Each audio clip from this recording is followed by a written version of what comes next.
So today we'll be starting. Today's topic of discussion will be continuity and differentiability.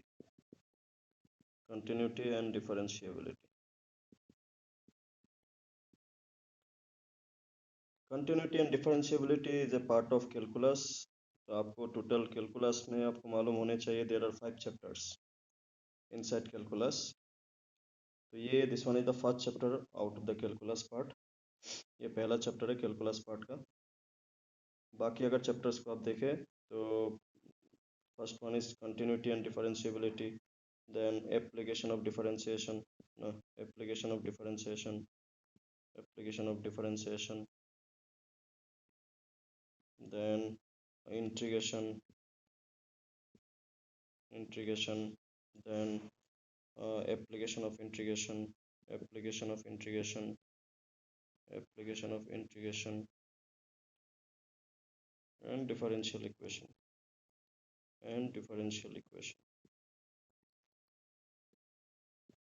These are the chapter जो calculus के under में आता है. तो इनमें से हर एक को वन बाय वन हमें क्या करना होगा, डिस्कस करना होगा.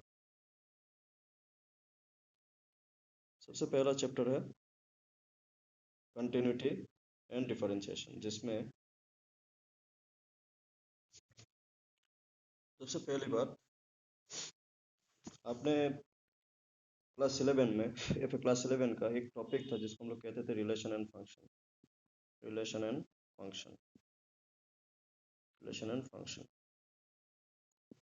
ये जो फंक्शन था ना, फंक्शन का एक रूल था. फंक्शन का रूल क्या था कि आप कोई भी फंक्शन का क्या बना सकते हैं, ग्राफ बना सकते हैं.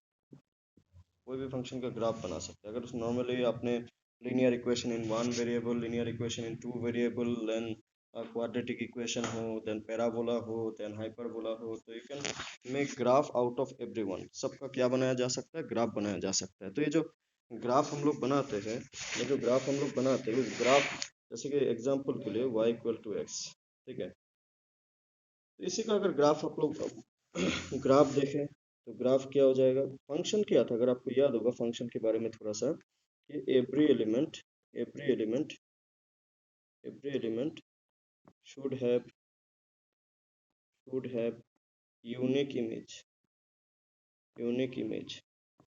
जैसे कि अगर मैं यहाँ पे 1 2 लिखूँ, यहाँ पे मैं 3 4 लिखूँ, तो 1 का कनेक्शन सपोज 3 के साथ, 4 का कनेक्शन 4, 2 का कनेक्शन 4 के साथ. फंक्शन में इसको क्या कहते थे, इमेज कहते थे. इसको कहते थे डोमेन, ठीक है ना, डोमेन रेंज. तो बेसिकली फंक्शन ऐसा, कंटिन्यूटी को समझने के लिए आपको फंक्शन का ग्राफ का थोड़ा सा आइडिया होना चाहिए. अगर मैं y equal to 1, y equal to 2 ऐसे लिखूँ, तो इसका मतलब क्या बन रहा है. अगर मैं इस पहले को x मान लूँ, दूसरे को अगर y मान लूँ, तो y में दो वैल्यू किसी एक के लिए, अगर मैं एक बेसिक अगर हम लोग बताएं ना, कि कोई भी फंक्शन का ग्राफ बनाया जा सकता है. फंक्शन बहुत टाइप का है, बहुत अलग अलग टाइप का, लेकिन फंक्शन का टाइप में हमें नहीं जाना, ग्राफ का टाइप में हमें जाना है. देखिए, अगर मैं एक नॉर्मली ये कोऑर्डिनेट एक्सिस, इसमें अगर एक ग्राफ बनाऊं, काफ़ी बार आपने नोटिस किया होगा फंक्शन को y equal to F of X इस फॉर्म में लिखते हैं. मतलब x का कुछ ना कुछ यहाँ पे क्या होता है, वैल्यू होता है. x का कुछ ना कुछ क्या होता है, वैल्यू होता है.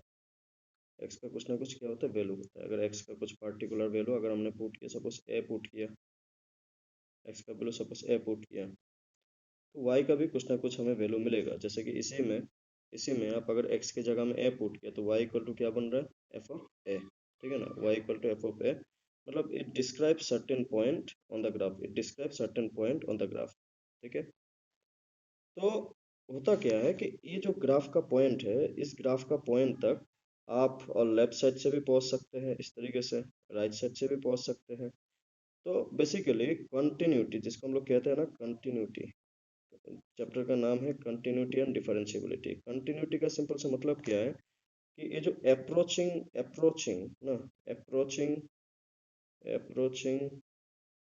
फ्रॉम लेफ्ट, जिसको हम लोग क्या नाम से कहते हैं, लेफ्ट हैंड लिमिट. आपने लिमिट के बारे में कभी ना कभी पढ़ा होगा. Limit is basically approaching. ये जो ग्राफ है इसमें आप लेफ्ट साइड से भी जा सकते हैं, राइट साइड से भी जा सकते हैं। अगर कोई भी ग्राफ कंटिन्यू है, कंटिन्यूटी, इसका सिंपल सा मतलब है कंटिन्यू, कि ग्राफ कंटिन्यू है कि नहीं है।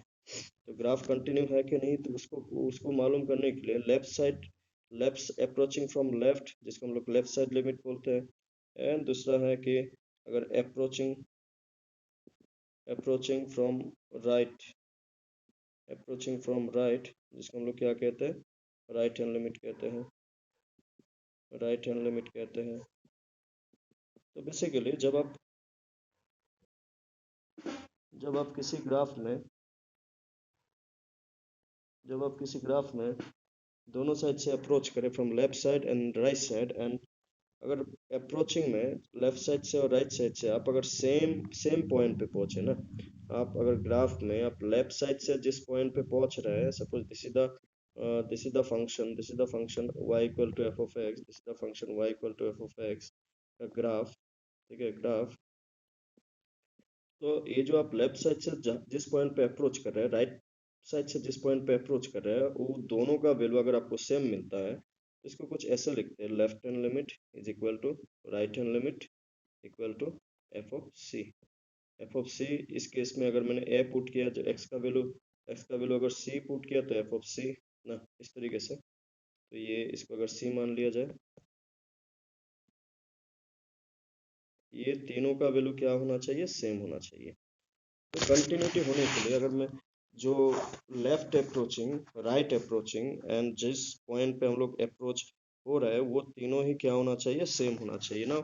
सेम देखिए, मैं अगर आपको ये जो मैंने ग्राफ यहाँ पे आपको बना के दिखाया अभी, this is a continuity graph, आपको कंटिन्यूटी फंक्शन, देखिए चीज़ों को जितना आप सिंपल समझेंगे, सिंपल क्या है कि आप कोई भी फंक्शन का ग्राफ बना सकते हैं, ठीक है।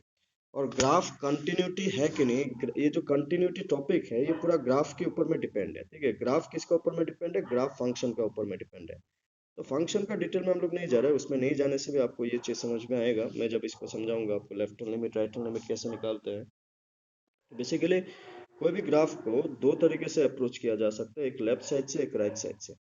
लेफ्ट साइड से अप्रोच करने से इसको कहते हैं left hand limit, right side से अप्रोच करने से कहते हैं राइट हैंड लिमिट। और जिस पॉइंट पे आप अप्रोच कर रहे हैं उस पॉइंट का वैल्यू, ये तीनों वैल्यू अगर सेम है तो इसको क्या कहते हैं, कंटिन्यूटी, ठीक है, इसको कहते हैं कंटिन्यूटी। नाउ अगर एक ग्राफ इस तरीके से बनाया जाए कि यहाँ से ये चीज़ निकल रहा है, यहाँ से ये चीज़ निकल रहा है, तो आप सपोज किसी एक पॉइंट पे आप अगर लेफ्ट साइड से अप्रोच करें, आप जिस पॉइंट पे पहुंचेंगे, और राइट साइड से अप्रोच करें, आप जिस पॉइंट पे पहुंचेंगे, ये दोनों पॉइंट क्या नहीं है, नॉट सेम ना, ये दोनों क्या नहीं है, सेम नहीं है। तो अगर सेम नहीं है तो इन दैट केस हम लोग इसको क्या बोलेंगे फिर, नॉट कंटिन्यूटी, ठीक है। कंटिन्यूटी होने के लिए ग्राफ में आप बिना पेन उठाए कंप्लीट ग्राफ बनाया जा सकते हैं। फिर आप डायरेक्टली सिंपल बोले कि एक ग्राफ को आप बिना उठाए ऐसे अगर कंटिन्यूटी ड्रॉ कर सकते हैं तो इसको हम लोग कंटिन्यूटी कहते हैं बेसिकली। अगर अगर आपको ग्राफ को बनाने के लिए पेन को उठा के फिर कहीं और से स्टार्ट करना पड़ रहा है तो दैट इज डिसकंटिन्यूटी, ठीक है ना, दिस इज डिसकंटिन्यूटी। अब अगर इसका एक छोटा सा एग्जांपल हम लोग दें कि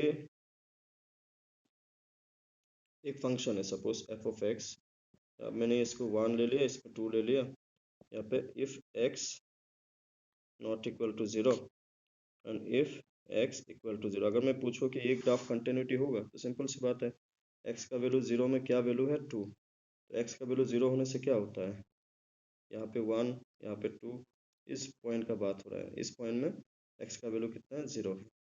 और दूसरा क्या, 1 कब है, x का नॉट इक्वल टू 0, तो 1 कब है, नॉट इक्वल टू 0, मतलब यहाँ पे हो सकता है ये पूरा लाइन इधर कहीं पे भी हो सकता है 1, क्योंकि नॉट इक्वल टू 0 है ना।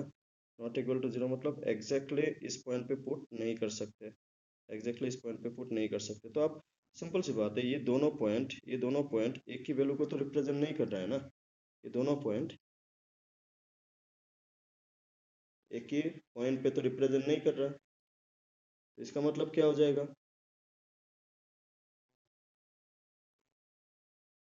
इसका मतलब क्या हो जाएगा कि x का वैल्यू 0 पे ये क्या है, इज नॉट कंटिन्यूअस, ठीक है, नॉट कंटिन्यूअस। ये सिर्फ हमने डेफिनेशन तो बताया, ठीक है ना, ये सिर्फ हमने डेफिनेशन तो बताया, तो इसमें आपको लिमिट के बारे में मैं अगर थोड़ा सा आपको बता दूं, क्योंकि इसको सब क्लियरली समझने के लिए आपको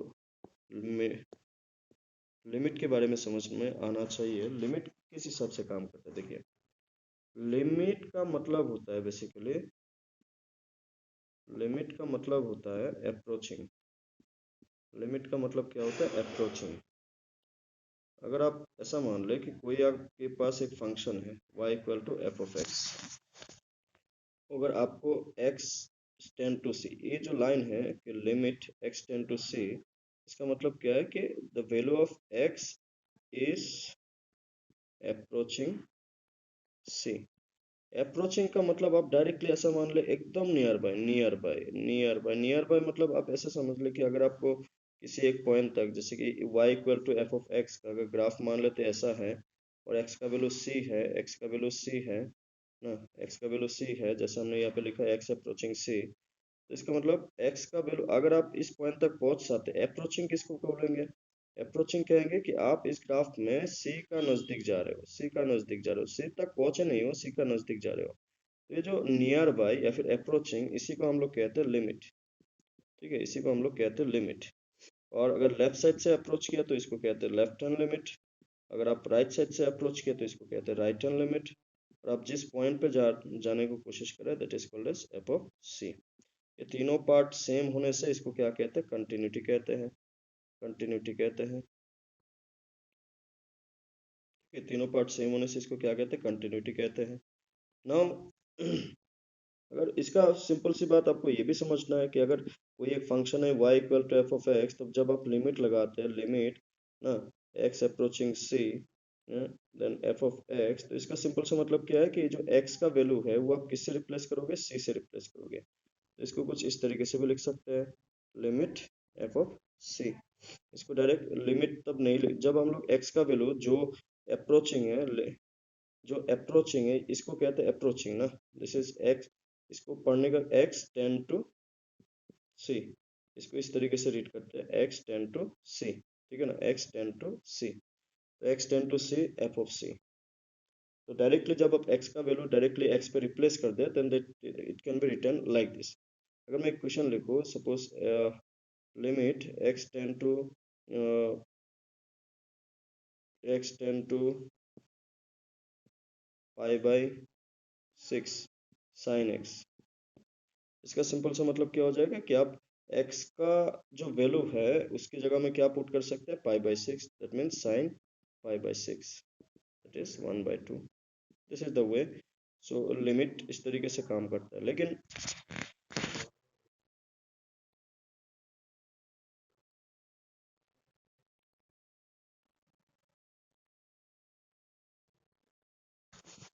यहाँ पे एक चीज ये भी देखना है कि नॉट डिफाइन वाला सिचुएशन नहीं होना चाहिए। ठीक है, नॉट डिफाइन वाला सिचुएशन नहीं होना चाहिए, not situation, not define, not define. देखिए नॉट डिफाइन कब कहते हैं, एक पहली बात तो डिनोमिनेटर, अगर x का वैल्यू को ना, अगर x का वैल्यू को,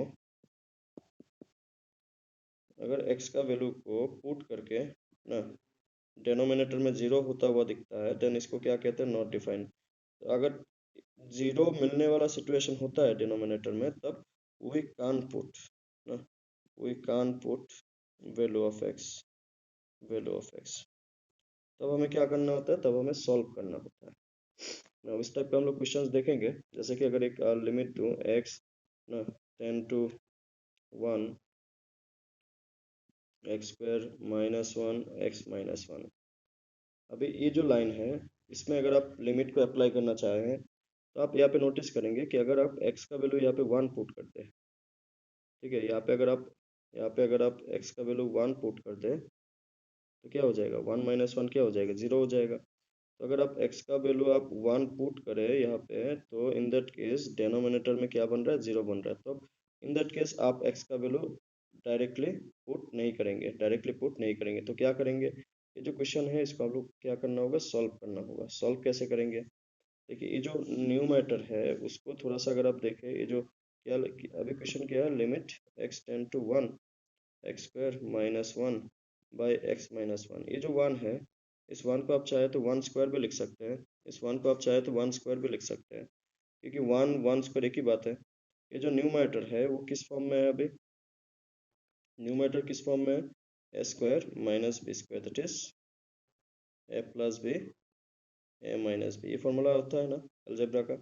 इस फॉर्मूले के मुताबिक अगर आप न्यूमरेटर को ब्रेक करें तो क्या बन रहा है? X tend to one, X square minus one square can be written as X minus one whole into X plus one, in that case X minus one. तो एक्स माइनस वन क्या हो रहा है? कैंसिल। क्या बच रहा है फिर? Limit X tend to one X plus one. अभी अगर आप देखें, तो इस पार्ट में आप क्या कर सकते हैं? एक्स का वैल्यू वन पुट कर सकते हैं। क्यों कर सकते हैं? देखिए, आप एक्स का वैल्यू डायरेक्टली तभी पुट कर सकते हैं जब आपको पुट करने से कुछ दिक्कत ना हो। दिक्कत मतलब नॉट डिफाइन, ये आपको समझ के चलना है। नॉट डिफाइन को ही दिक्कत कहते हैं। और नॉट डिफाइन दो दो टाइप का सिचुएशन में मिलता है। मैं दूसरा वाला भी बताता हूँ। फिलहाल यहाँ पे अगर एक्स का वैल्यू आप डायरेक्टली वन पुट करते तो क्या बनेगा? One plus one two. तो इस क्वेश्चन, ये जो पूरा क्वेश्चन हमने यहाँ पे कंसिडर किया, इसका आंसर कितना है? टू। ठीक है, इसका आंसर कितना है? टू। ठीक है, समझ में आ रहा है कि नहीं बता दीजिए एक बार। समझ में आ रहा है कि नहीं, बता दीजिए।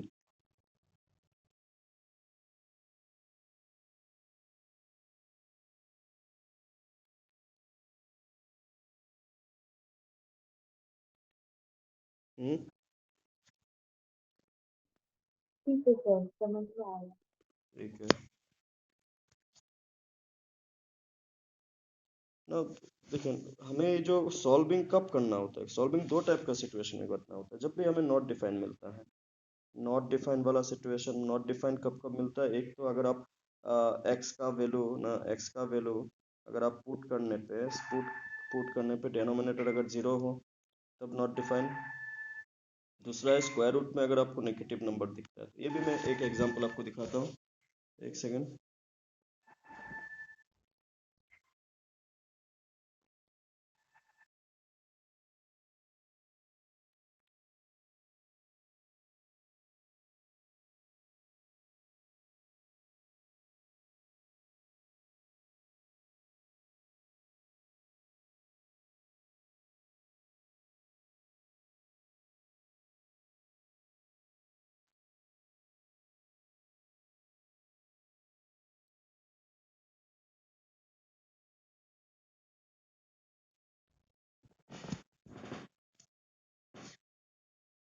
स्क्वायर रूट का अंदर में अगर किसी दिन आपको नेगेटिव नंबर दिखता है, अगर मैं ऐसा लिख दूँ square root of minus two, तब भी इसको क्या बोलेंगे? Not define. ठीक है, नॉट डिफाइन। तो बेसिकली ये दोनों केस में आपको नॉट डिफाइन देखने को मिलता है। तो जब भी ये स्क्वायर रूट होता है उसके लिए भी अलग अप्रोच हमें रखना चाहिए, ताकि मेनली अगर मैं ऐसे लिख दूँ कि suppose x square minus one, तो इसका सिंपल सा मतलब क्या हो जाएगा कि जो एक्स स्क्वायर माइनस वन है ना, इसका वैल्यू हमेशा जीरो से ज़्यादा होगा। इसका वैल्यू हमेशा क्या होगा? जीरो से ज़्यादा होगा। ठीक है, इसका वैल्यू हमेशा जीरो से ज़्यादा होगा। तो ये कुछ अप्रोच होना चाहिए वैसे।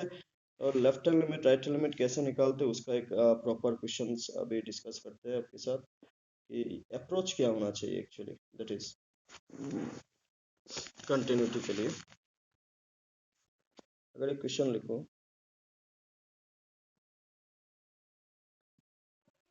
F of X equal to twice X plus three at X equal to one. हमें कंटिन्यूटी चेक करना है। चेक कंटिन्यूटी क्वेश्चन है, चेक कंटिन्यूटी, चेक कंटिन्यूटी। ना जो proper way of doing continuity या फिर चेकिंग कंटिन्यूटी इस दो तरीके से, एक तो आपका लेफ्ट हैंड लिमिट में, एक तो आपका राइट हैंड लिमिट में। अगर बात किया जाए लेफ्ट हैंड लिमिट में, तो लेफ्ट हैंड लिमिट को लिखने का जो प्रॉपर वे है वो कैसे लिखते हैं? लिमिट एक्स टेंड्स टू, जो भी ये वैल्यू है ना, एक्स का वैल्यू जो दिया हुआ होता है इसको सी मानते हैं। तो सी नेगेटिव, या फिर आप इस केस में आप ऐसा मान लीजिए वन नेगेटिव। वन नेगेटिव ना, वन नेगेटिव किस लिए? देखिए लिमिट का केस में negative two X plus three ना, नेगेटिव किस लिए? इस पार्ट को आपको थोड़ा सा समझने की कोशिश करते हैं। देखिए, मैंने शुरू में ही आपको क्या बताया, कि कोई एक ग्राफ किसी एक पॉइंट तक अप्रोच करने के लिए there are two part, one is from left hand side, another is from right hand side. तो लेफ्ट साइड से जाने को लेफ्ट हैंड साइड, तो लेफ्ट हैंड साइड में जो भी यहाँ पे एक्स का वैल्यू रहा होगा उससे तो ये लेस ही होगा ना, उससे तो ये लेस ही होगा। और राइट साइड में हमेशा क्या होगा, मोर होगा। और ये जो लेस और मोर का जो डिफरेंस है ना, वो वेरी माइन्यूट। माइन्यूट मतलब आप ऐसे मान लीजिए कि इसका जो नेक्स्ट स्टेप हम लोग क्या लिखेंगे, limit h tend to zero. Now ये एज क्या है, देखिए हम लोग जब अप्रोचिंग कहते हैं तो अप्रोचिंग का मतलब होता है कि पहुंचा नहीं है, पहुंचने वाला है। तो आप मान लें अगर आपको यहाँ तक जाना है तो आप यहाँ तक पहुंचा नहीं, तो you are just going near by, near by, near by ना। जितना आप नियर बाय हो सकते हैं आप जा रहे हैं, तो कुछ ना कुछ गैप है आप पहुंचने के लिए, या फिर आप पहुंचने वाले हैं। Similarly with the right hand side, तो इसको ये जो x होता है लेफ्ट हैंड लिमिट में, इसमें x को हमेशा c माइनस एच से रिप्लेस करना है ना। c क्या है, c उसी पॉइंट को कहते हैं जहाँ पे कंटिन्यूटी चेक करना होता है, जैसे इस केस में 1 है, इसलिए हमने यहाँ पे 1 नेगेटिव लगाया। और नेक्स्ट लाइन में जो x का है उसको किससे रिप्लेस करेंगे, c minus H. c is 1 minus H plus 3। तो limit h tend to zero, ये 2 दोनों के साथ multi, 2 into 1 2 minus 2h plus 3 ना। देखिए एज का डायरेक्ट जीरो वैल्यू आप तभी पुट कर सकते हैं, या फिर इस केस में ना आप 1 को भी डायरेक्टली पुट कर सकते थे, कोई इशू नहीं था, ठीक है। 1 को भी डायरेक्टली पुट कर सकते, क्योंकि फिलहाल यहाँ पे हमें क्या बोला, चेक कंटिन्यूटी, तो इसलिए हमें लेफ्ट हैंड लिमिट और राइट हैंड लिमिट दोनों को मैं अलग अलग से करके दिखा रहा हूँ ताकि आप डिफरेंस को समझ पाए। तो अभी अगर x का वैल्यू आप डायरेक्टली जीरो पुट करें तो यहाँ पे कोई दिक्कत नहीं है। दिक्कत मतलब नॉट डिफाइन, ठीक है ना। दिक्कत मतलब अगर नॉट डिफाइन सिचुएशन नहीं है तो कोई दिक्कत नहीं, तो इसका वैल्यू डायरेक्टली जीरो।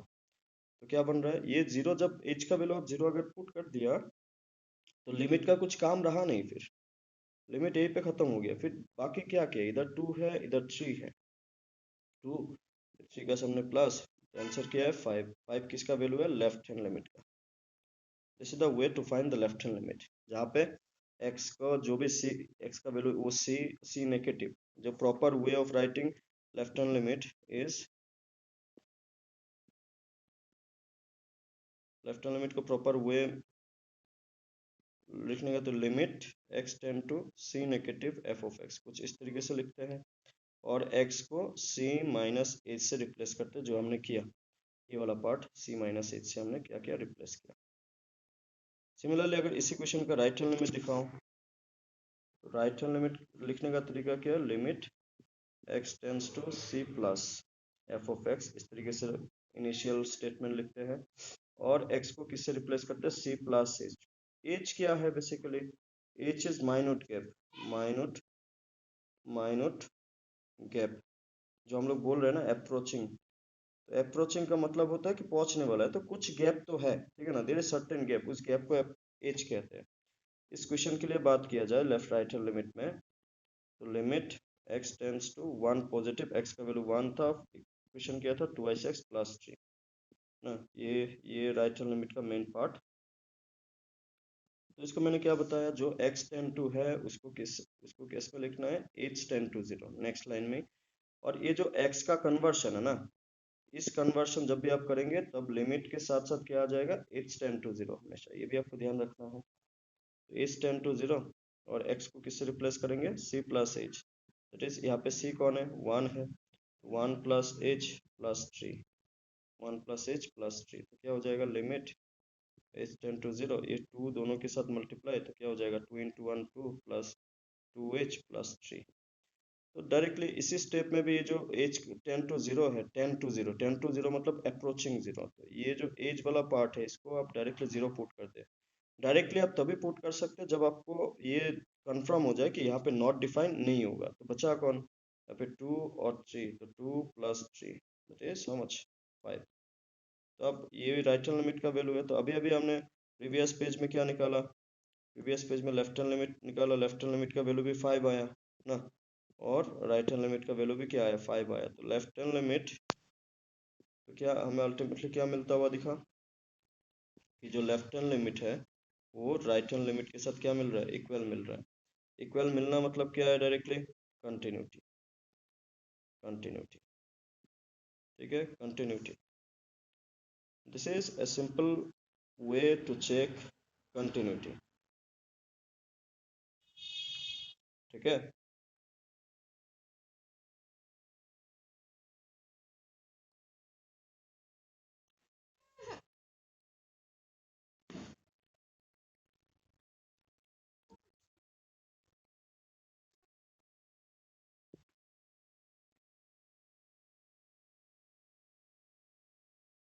चलिए कंटिन्यूटी का और एक क्वेश्चन देखते हैं।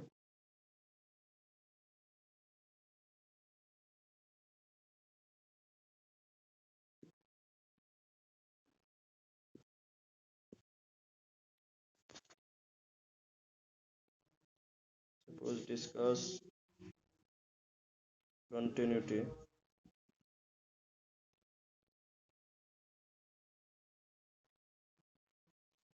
f of x plus 2 minus x plus 2 if x less than 0, if x more than 0। ना यहाँ पे भी आप देख पाएंगे ये जो लेफ्ट जब इस टाइप का दिया हुआ हो लेस देन ये जो जीरो है ना, x का वैल्यू जीरो से कम होना चाहिए। इसका मतलब लेस देन मैंने ग्राफ में क्या बताया था, किसी भी ग्राफ में आप पहुंचने के लिए एक लेफ्ट साइड से ना एक राइट साइड से, तो लेफ्ट मतलब आपको समझना है, लेफ्ट मतलब लेस ना, राइट मतलब मोर। तो इसका मतलब ये बनता है कि ये जो फंक्शन है ना, इस फंक्शन में x लेस देन जीरो है, मतलब लेफ्ट हैंड लिमिट जब आप करेंगे ना, लेफ्ट हैंड लिमिट, तो x टेंस टू जीरो, ये जो जीरो लेस मतलब negative right, x plus two, तो ये फंक्शन आप यूज करेंगे लेफ्ट हैंड लिमिट के लिए। सिमिलरली ये जो पार्ट है x more than zero, x more than zero, तो ये जो फंक्शन है ये फंक्शन आप किसके लिए यूज करेंगे, राइट के लिए। तो राइट वाला भी मैं यहाँ पे साइड में लिख देता हूँ ताकि आप दोनों को समझ पाए। राइट हैंड लिमिट में limit x ten to zero positive, positive कभी कभी ये समझने के लिए ना कि लेफ्ट हैंड लिमिट में किसको यूज करें, राइट हैंड लिमिट में किसको यूज करें फंक्शन, क्योंकि यहाँ पे तो दो दो फंक्शन दिया हुआ है। तो ये डिसाइड होता है इस वाले पार्ट से, x का वैल्यू क्या होना चाहिए साइड में लिखा हुआ होता है। तो अगर less than more than symbol है तो लेस देन वाला फंक्शन लेफ्ट हैंड लिमिट के लिए यूज होगा, मोर देन वाला फंक्शन राइट हैंड लिमिट के लिए यूज होगा। तो इस केस में x मोर देन जीरो वाला पार्ट में क्या फंक्शन है, minus x plus two, minus x plus two. तो यहाँ पे इस वाले पार्ट पे x का वैल्यू तो यहाँ पे क्या हो जाएगा, लिमिट जैसे हमने अभी अभी दिखाया था, limit H ten to zero, x को क्या रिप्लेस करेंगे, जीरो माइनस एच ना, zero minus H plus two ना, zero minus H plus two, तो आप एच का वैल्यू क्या, limit H ten to zero, तो zero minus H plus two, h का वैल्यू आप डायरेक्ट जीरो पुट कर देने से आंसर क्या मिल रहा है, टू। टू किसका वैल्यू है, लेफ्ट हैंड लिमिट। ठीक है, लेफ्ट हैंड लिमिट का आंसर क्या मिला आपको, टू। लेफ्ट हैंड लिमिट का answer two. Similarly right hand limit निकाल के देखते हैं, लिमिट यहाँ पे x को एच टेन टू जीरो, हमेशा जब भी आप x को रिप्लेस करेंगे तो आपको ऐसे ही लिखना है, zero plus H plus two. तो क्या बन रहा है, limit H ten to zero, तो ये zero into minus zero, zero into minus H plus two, तो आप एच का वैल्यू जीरो पुट कर दे तो क्या बन रहा है, टू ही तो बन रहा है। तो इसका मतलब जो राइट हैंड लिमिट है, लेफ्ट हैंड लिमिट का भी टू बना, राइट हैंड लिमिट का भी क्या बना, टू बना। तो ये जो क्वेश्चन हमने लिया डिस्कस कंटिन्यूटी, तो आंसर क्या है, यस ना,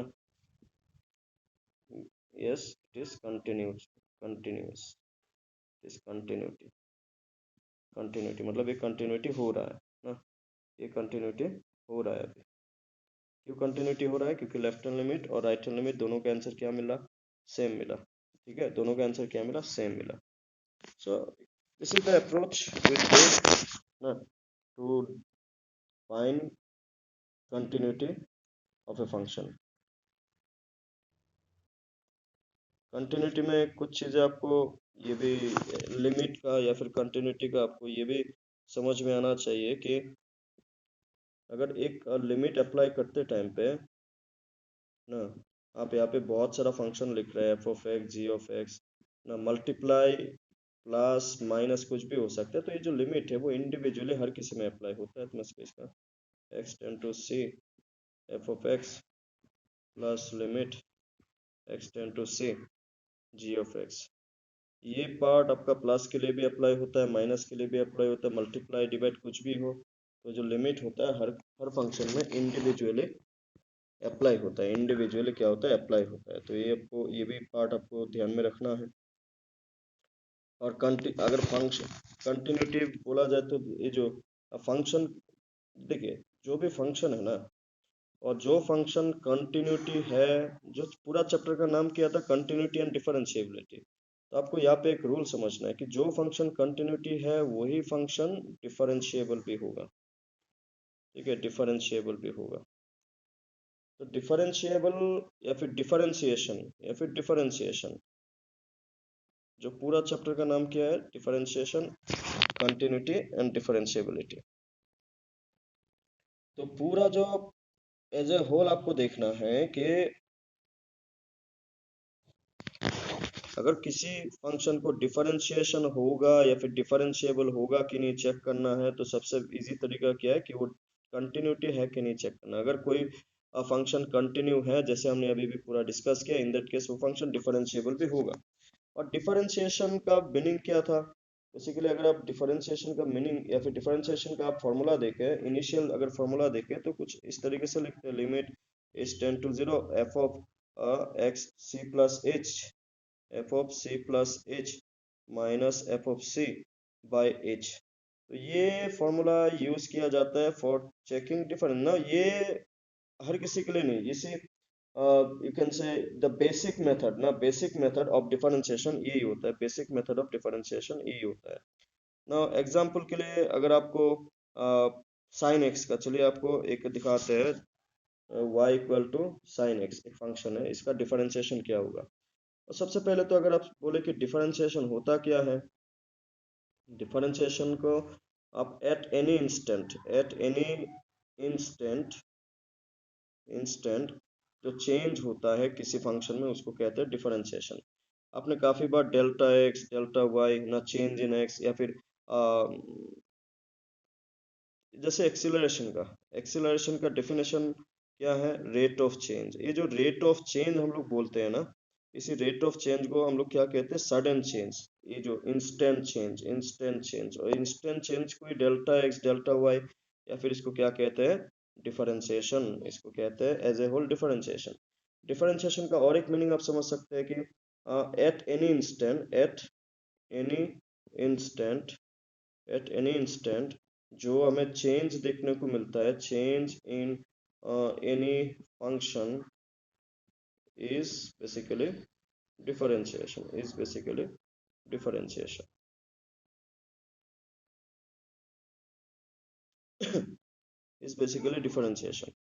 और डिफरेंशिएशन को आप ब्रॉड तरीके से ऐसे भी समझ सकते हैं। देखिए, कोई एक फंक्शन है, इसको अगर आप इनफाइनाइट पार्ट में ब्रेक करें ना, इनफाइनाइट पार्ट्स में ब्रेक करें इस तरीके से, तो this breaking of a function, क्योंकि आप चेंज किसी एक पॉइंट पे चेक करें, एज ए होल आप चेक नहीं कर रहे, ठीक है। तो किसी एक पार्ट का इनफाइनाइट नंबर्स ऑफ पार्ट्स में डिवाइड करने के बाद एक छोटा छोटा पार्ट को हम लोग क्या चीज से बोल सकते हैं कि it is basically differentiation, it is basically differentiation.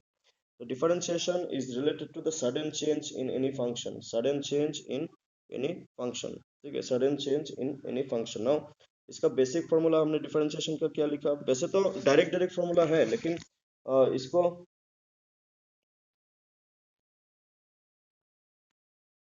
अगर इसको चले y equal to sine X हमने लिया था ना, y equal to sine X लिया था, इसको एक बार चेक करेंगे कि ये डिफरेंशिएबल होगा कि नहीं होगा, फिर होगा तो किस किस तरीके से होगा। तो इसका फॉर्मूला हमने डिफरेंशिएशन का क्या बताया, डिफरेंशिएशन का मेनली एक ही फॉर्मूला है, जिसको हम लोग एफ डेक्स, अगर इसको एफ ऑफ एक्स मान ले, अगर इसको एफ ऑफ एक्स मान ले, तो डिफरेंशिएशन को एफ डेक्स एक्स से रिप्रेजेंट करते हैं। This is means differentiation with respect to D ना। देखिए, जब वेरिएबल x हो तो dx लिखते हैं, अगर यहाँ पे y होता, अगर यहाँ पे वेरिएबल y होता तो यहाँ पे dy लिखते, वो धीरे धीरे आएंगे उस टॉपिक पे भी। तो ये जो एफ डेक्स एक्स का मतलब है कि डिफरेंस, इसका फॉर्मूला हमने अभी भी क्या लिखा था, फॉर्मूला लिखा था limit h tend to zero F of C plus H minus F of C by H ना। अभी अगर आप x को c के बराबर मान ले, क्योंकि x का वैल्यू तो c है ना, ये जो c क्या है बेसिकली x का वैल्यू, इसको अगर आप डिफरेंशिएशन करें तो कैसे लिखेंगे, limit H tend to zero ना, साइन c प्लस एच की जगह में आप क्या लिखेंगे, x plus H minus sine x by h. यहाँ पे क्या फॉर्मूला अप्लाई होगा, साइन ए प्लस बी। तो इसको अगर ऐसे कंटिन्यूटी रहने दे तो साइन ए प्लस बी क्या है, sine A cos B plus cos A sine B minus sine x by H. ये जो अभी जैसे हमने बताया था, ये जो लिमिट है ये आप यहाँ पे भी अप्लाई कर सकते हैं, यहाँ पे भी कर सकते हैं, यहाँ पे भी कर सकते हैं, हर किसी में अप्लाई कर सकते हैं आप। ठीक है।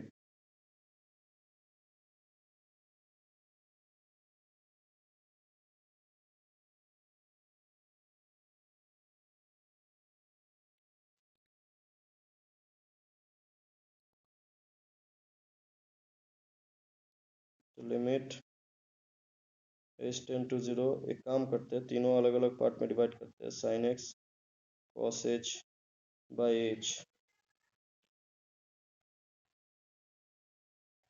प्लस लिमिट, ये जो एच है हर किसी के लिए होगा, cos x sine h by h minus limit H ten to zero, last में क्या है, साइन एक्स बाई एच। आपको लिमिट का दो तीन फार्मूला और भी मालूम होने चाहिए, जैसे कि एक तो है कि लिमिट ऑफ, अगर एच टेन टू जीरो या फिर एक्स टेन टू जीरो, तो साइन एक्स बाय एक्स इसका वैल्यू हमेशा क्या होता है, वन होता है, अगर इस फॉर्मेट में हुआ तो।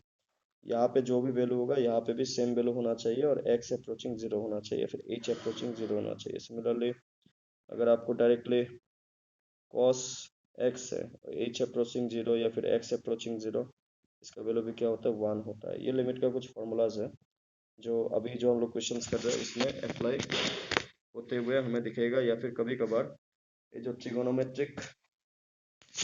ट्रिगोनोमेट्रिक फॉर्मूलाज है वो भी यूज होते हुए दिखता है हमें। इसके अलावा अगर लिमिट का और भी आप फॉर्मूला देखें तो limit x approaching zero ten x by x, इसका वैल्यू भी वन होता है, इसका वैल्यू भी वन होता है। तो बेसिकली और भी अगर आप देखें, ये तीनों मेन फॉर्मूला आपको बहुत बार यूज होते हुए दिखता है।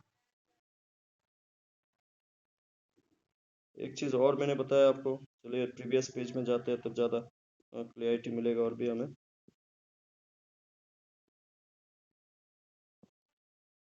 यहाँ पे ना ये जो पार्ट है ये साइन एच, ये cos x sine h by h, इसका वैल्यू कितना हो जाएगा, वन। यहाँ पे आपको यहाँ से ये समझ जाना है। इसके अलावा one minus cos x two sine square x. ना यहाँ पे भी अगर आप देखें, यहाँ पे भी फंक्शन है, इसमें भी अगर आप डायरेक्टली एच का वैल्यू जीरो पुट करें तब भी ये वन हो जाएगा, लेकिन यहाँ पे अगर एच का वैल्यू आप जीरो पुट करें नॉट डिफाइन, यहाँ पे अगर एच का वैल्यू जीरो पुट करें तो नॉट डिफाइन। तो बेसिकली ये जो दोनों पार्ट है ना, ये दोनों पार्ट, ये पूरा का पूरा और ये पूरा का, इन दोनों को देखिए, इन दोनों में जैसे लिमिट में डायरेक्टली अगर दोनों में लिमिट है, जैसे इस केस में ये वाला पार्ट और इस पार्ट में यहाँ पे भी साइन एक्स है, यहाँ पे भी साइन एक्स है, हम लोग इन दोनों साइन एक्स को क्या कर सकते हैं, कॉमन भी ले सकते हैं।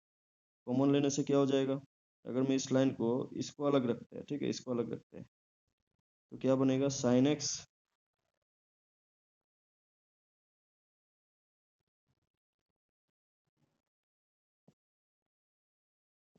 लिमिट एच अप्रोचिंग जीरो, अगर साइन एक्स को कॉमन ले लिया जाए तो cos h minus one, cos h minus one by h, और दूसरी तरफ plus limit h approaching zero cos x sine h by H. ये कैसा है, फिर से स्टेप को आप देख लीजिए एक बार। ये जो साइन एक्स है और ये जो साइन एक्स है, इनमें से कॉमन लिए, यहाँ पे क्या बचा हुआ है, कॉस एच, और यहाँ पे माइनस था तो माइनस वन, इसको अलग रखा हमने, ठीक है, इसको अलग रखा। तो वन माइनस कॉस एच, आपको एक फॉर्मूला मालूम होना चाहिए कि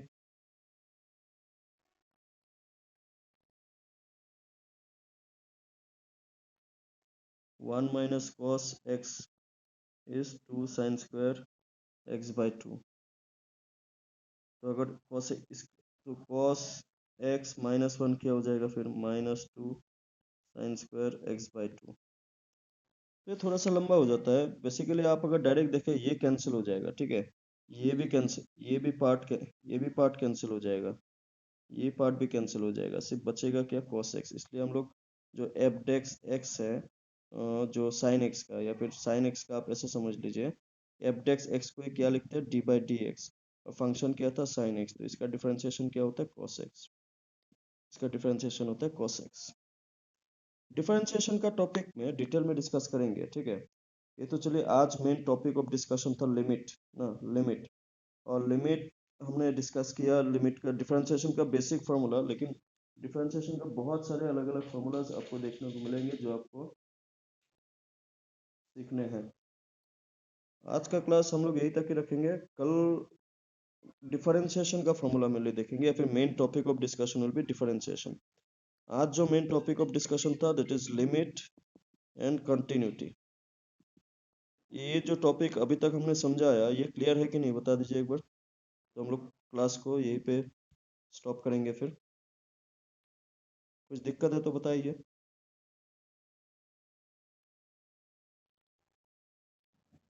डिफरेंशिएशन को हम लोग कंटिन्यू रखेंगे, ठीक है। अभी तो आज main topic of discussion limit and continuity था, तो उसमें कुछ डाउट नहीं होने से हम लोग नेक्स्ट क्लास में डिफरेंशिएशन में डिटेल में डिस्कस करेंगे फिर, ठीक है। ठीक है, चलिए मिलता है फिर नेक्स्ट क्लास में, होगा। चलिए, गुड नाइट।